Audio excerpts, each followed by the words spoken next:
lagi tidak kami alam deh.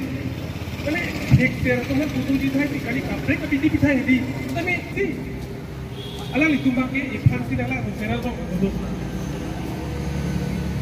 Kang Omat si gadang li lagi lo mati anutin ke to 100% bang 10% lagi midui mati dihon. Amani pusia direksi. Jonglo san. Tapi alang nanti pu bek bang sinon ke. Siam lo situ dunta. Sudah sot binaga deh. Kasih mana wilas lo. Atau ripanta munita ningin nek detekte. Juci putih, jut kau kan je.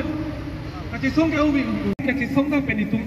Nono song cisong tangget pen IP long meeting dulu. IP long meeting dulu. Karbi Anglong সাহিত্য পৰিষদৰ মুখ্য কাৰ্য্যই সদায় কৈ থাকে যে কাৰ্বি আংলং যেহেতু হস্ত অনুসূচীৰ অৰ্থাৎ 6 শিডিউল এৰিয়া হয় 6 শিডিউল অধীনৰ কাৰ্বি আংলং হয় তাত 1 ইঞ্চি তাত মাটি দিব নোৱাৰে 1 ইঞ্চি তাত মাটি কিনিব নোৱাৰে কৈ থাকে কিন্তু বহুতো আমি এটা খবৰ পাইছো যে বহিৰাগত অৰ্থাৎ বহিৰাগত অসমৰ পৰা ষ্টেটত যিমানখিনি চৰকাৰৰ লগত বৰ্তমান যিমানখিনি সদস্য তেওঁলোকে গোটেইখিনি মাটি কিনাটো খবৰ পাইছে আৰু প্ৰপাৰ ডিফু এই কাৰ্বি আংলঙৰ ডিফু মেইন টাউনত বহুতখিনি মাটি তাত বহিৰাগত লোকসকলে আহিলে গোটেইখিনি মাটি কিনি দখল কৰি আছে বা জোৰজবস্তি টকাৰ বিনিময়ত গোটেইখিনি সিহঁতে টকা জোৰজবস্তি মাটি কিনি লৈ আছে আৰু সেইটো গোটেইখিনি আৰু কাৰ্বি আংলং জিলা হৈছে অন্য একমাত্ৰ এখন জিলা য'ত নেকি কাৰ্বিসকলৰ ম্যাদী পতা থকাৰ পাছতো অনাসমীয়া বহিৰাগত লোকসকল আহি পেলাই জোৰজবস্তি দখল কৰা হয় গোটেইখিনি ইয়াত কাৰ্বি সকলৰ ওপৰত অত্যাচাৰ চলোৱা হয় আৰু এইখিনি ক্ষেত্ৰত আৰু আমি এটা কথা স্পষ্ট কৰিব বিচাৰিছো কাৰ্বি সদায় আমি অসমৰ কাৰণে মাত মাতি আছো অসমৰ কাৰণে আমি মাত মাতি আছো জুতি আহিছো আমি কিন্তু বৰ্তমান যিটো অসমৰ যিমানখিনি খিলঞ্জী আছে এই বৰ্তমান যিটো ঐক্য হোৱা সময় সেইকাৰণে আমি এটা কথা ক'ব বিচাৰিছো বৰ্তমান যিহেতু ইমিগ্ৰেশ্যন আৰু ফৰেনাৰ এক্সেম্পশ্যন অৰ্ডাৰ 2025 যিটো অৰ্ডাৰ বৰ্তমান যিটো গোটেই অসমত চৰ্চিত হৈ আছে সেইটোত আমি এটা কথা ক'ব বিচাৰিছো সঁচাকে যদি হিমন্ত বিশ্ব শৰ্মা অসমীয়াৰ সন্তান হয় অসমৰ ভূমিপুত্ৰ হয় সঁচাকে যদি তেখেত কোৱা মই এজন অসমীয়া তাৰ পাছত মুখ্যমন্ত্ৰী বুলি কোৱা যিটো সেইখিনি কথা সত্যতা আছে আৰু যোগ্যতা আছে তেনে তেখেত কৈ দিয়ক কেন্দ্ৰীয় চৰকাৰক কৈ দিয়ক যে যিটো সিদ্ধান্ত তেওঁলোকে লৈছে যে ইমিগ্ৰেশ্যন আৰু ফৰেনাৰ্ছ এক্সেম্পশ্যন অৰ্ডাৰ 2000 যিটো আছে সেইটোত অসমীয়া অৰ্থাৎ অসমীয়াই সেইটো সেইখিনি সিদ্ধান্ত নামানে আৰু সেইটো কেন্দ্ৰীয় চৰকাৰে কৈ দিয়ক সেইটো কেতিয়াও অসমত সেইটো অসমীয়াই বা অসমে সেইটো কেতিয়াও গ্ৰহণ নকৰে বুলি সেইটো কেন্দ্ৰীয় চৰকাৰক হিমন্ত বিশ্ব শৰ্মাই সেইটো জনাই কৈ দিয়ক আৰু সেইটো যাতে আমি সেইখিনি মাত মাতিছো কাৰণ অসমত সেইটো হোৱাৰ লগে লগে হিন্দু বাংলাদেশী যদি বৃত্তিবৰ্ষ যদি 2024 যদি 30 ডিচেম্বৰলৈকে হৈ যায় এই গোটেইখিনি প্ৰভাৱ কাৰ্বি আংলঙতো পৰিব আৰু বৰ্তমান কাৰ্বি আংলঙৰ প্ৰভাৱ পৰক নপৰক কাৰ্বি আংলং অসমীয়াৰ সন্তান হয় যিহেতু কাৰ্বি আংলং অসমৰ অংশ হয় যিহেতু আমি কাৰ্বি বড়ো তিৱা মিচিং ৰাভা কলিতা গোটেইখিনি আমি ঐক্য হৈ পেলাই মাত মাতা সময় আছে যদিহে নহয় অসমখন ৰহাতলৈ যাব সেইটো নিশ্চিত কথা এইটো যদিহে কাৰ্বি আংলং সাহিত্য পৰিষদৰ পৰা আৰু বৰ্তমান হিমন্ত বিশ্ব শৰ্মাৰ নেতৃত্বত যিটো অসম চৰকাৰ আজিলৈকে কোনো এটা তেওঁলোকে সেইখিনি প্ৰতিক্ৰিয়া আমি দেখা নাই কোনো এটা পদক্ষেপ উচ্ছেদৰ প্ৰতি কোনো এটা পদক্ষেপ আমি সেইটোও দেখা নাই আৰু সেইটোত আমি এটা কথা ক'ব বিচাৰিছো চৰকাৰক বা অসম চৰকাৰক আৰু কাৰ্বি আংলং সাহিত্য টিম কাৰ্বি স্পষ্টকৈ ক'ব বিচাৰিছো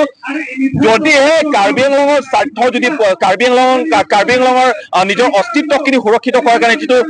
জাতি মাটি ভেটি সুৰক্ষিত কৰাৰ স্বাৰ্থত যিটো আমি আন্দোলন কৰি আছো পিজিআৰ আৰু বিজিআৰ বেদখলকাৰী মুক্ত কৰাৰ স্বাৰ্থত যিটো আন্দোলন কৰিছো যদিহে তেওঁলোকে সেইটো ইয়াৰ ক্ষেত্ৰত কোনো প্ৰতিক্ৰিয়া আমি নেদেখো কোনো এটা পদক্ষেপ বা কোনো এটা তেওঁলোকে যে চিন্তা নকৰে আমি আগন্তুক দিনত আমি ইয়াতকে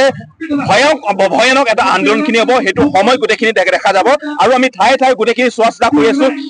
চৰকাৰৰ প্ৰতি আমাৰ এটা আহ্বান চৰকাৰৰ প্ৰতি আমাৰ এটা অনুৰোধ জনাইছো আৰু এটা আমি অপেক্ষা কৰিছো তেওঁলোকে কেনেকুৱা ধৰণৰ প্ৰতিক্ৰিয়া আমি যাতে দেখুৱাই আৰু কেনেকৈ তেওঁলোকে পদক্ষেপ লয় সেইটো অপেক্ষা যদিহে নহয় ইয়াতকে ভয়ানক আৰু আমাৰ সেই আন্দোলনখিনি তেনেকুৱা জাৰি হৈ থাকিব সেইটো আমি বিজিআৰ কথাটো লৈ পেলাই বহুতখিনি আমি স্মাৰক পত্ৰ আমি দাখিল কৰিছো আমি দিছো আমি চিফ মিনিষ্টাৰ অফিচতো আমি তালৈকে আমি তাত গৈছো কিন্তু আজিলৈকে হিমন্ত বিশ্ব শৰ্মা ডাঙৰীয়াৰ পৰা কোনো এটা মন্তব্য কোনো এটা প্ৰতিক্ৰিয়া আমি বৰ্তমানলৈকে আমি দেখা পোৱা নাই আৰু দ্বিতীয় কথাটো হৈছে কাৰ্বি আংলং সাহিত্য পৰিষদৰ পৰা কোনো এটা আমি প্ৰতিক্ৰিয়া আজিলৈকে দেখা পোৱা নাই উচ্ছেদ কৰিম বুলিতো কৈছে কিন্তু আজিলৈকে উচ্ছেদ কৰা নাই কিন্তু ইয়াত আমি এটা কথা ক'ব বিচাৰিছো যে বাৰম্বাৰ আমি জনোৱাৰ পাছতো বাৰম্বাৰ আমি কোৱাৰ পাছতে কাৰ্বি আংলঙতো বিজিআৰ আছে কাৰ্বি আংলং অঞ্চলটো বেদখলকাৰী অৰ্থাৎ ভূমি আগ্ৰাসন কৰা বহুতখিনি ইয়াত ঠায়ে ঠায়ে বহুতখিনি আছে হাজাৰ হাজাৰ বিঘা মাটি ইয়াত গোটেইখিনি দখল কৰি ৰখা অনাঅসমীয়া বহিৰাগত লোকসকল বহুতখিনি দখল কৰি আছে সেইটোৱে বাৰম্বাৰ আমি স্মাৰক পত্ৰ দাখিল কৰাৰ পাছতো গোটেইখিনি আমি মাত মাতাল ৰাজপথ উত্তাল কৰিছো লাঠিৰ কোব খাইছো তেজ পোৱাইছো ইমানখিনি প্ৰতিবাদ কাৰ্যসূচী লোৱাৰ পাছত কিন্তু আজিলৈকে হিমন্ত বিশ্ব শৰ্মাৰ মুখত বা হিমন্ত বিশ্ব শৰ্মাৰ আগত কাৰ্বি আংলঙৰ পিজিআৰ বিজাৰ কথালৈকে আজিলৈকে উত্থাপন হোৱা নাই বা কাৰ্বি আংলঙৰ পিজিআৰ বিজাৰ কথা আজিলৈকে তেখেত দাঙি ধৰিব বিচাৰে মানে আচৰিত লাগিছে এইটো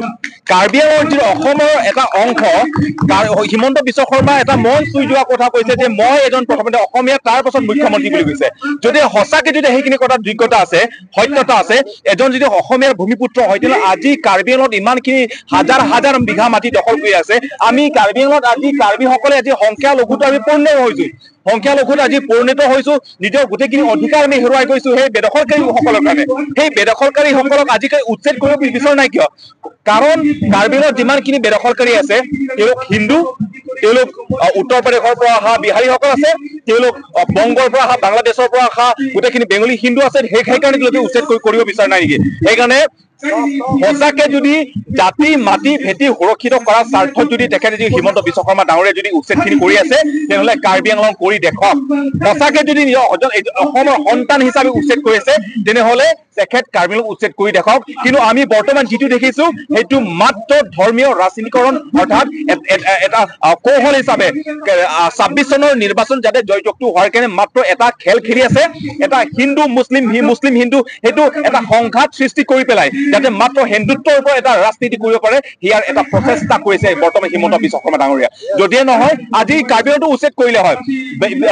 বেদখলকাৰী মানে বেদখলকাৰী ইয়াতে আমি কোনো এটা জাতি কোনে নিৰ্দিষ্ট জাতি ধৰ্মক চোৱা সেইটো কোনো এটা কথাই নাহে বেদখলকাৰী বেদখলকাৰী তাত হিন্দু হ'ব পাৰে তাত মুছলমান হ'ব পাৰে তাত বিহাৰী হ'ব পাৰে তাত বেংগলী হ'ব পাৰে তাত খিলঞ্জীয়া হ'ব পাৰে কিন্তু আচল কথা হৈছে বেদখলকাৰীক আজিলৈকে হিমন্ত বিশ্ব শৰ্মা যিমানখিনি ভূমি আগ্ৰাসন কৰা হৈছে যিমানখিনি চৰকাৰী ভূমি পিজিআৰ বিজাৰ যিমানখিনি ইয়াত যিমানখিনি দখল কৰি ৰাখিছে আজিলৈকে উচ্ছেদ নকৰাটো এইটো আচৰিত আৰু সেইখিনি কথা সেই প্ৰশ্নখিনি আৰু অসমবাসীয়ে সেইটো উত্থাপন কৰে সেইটো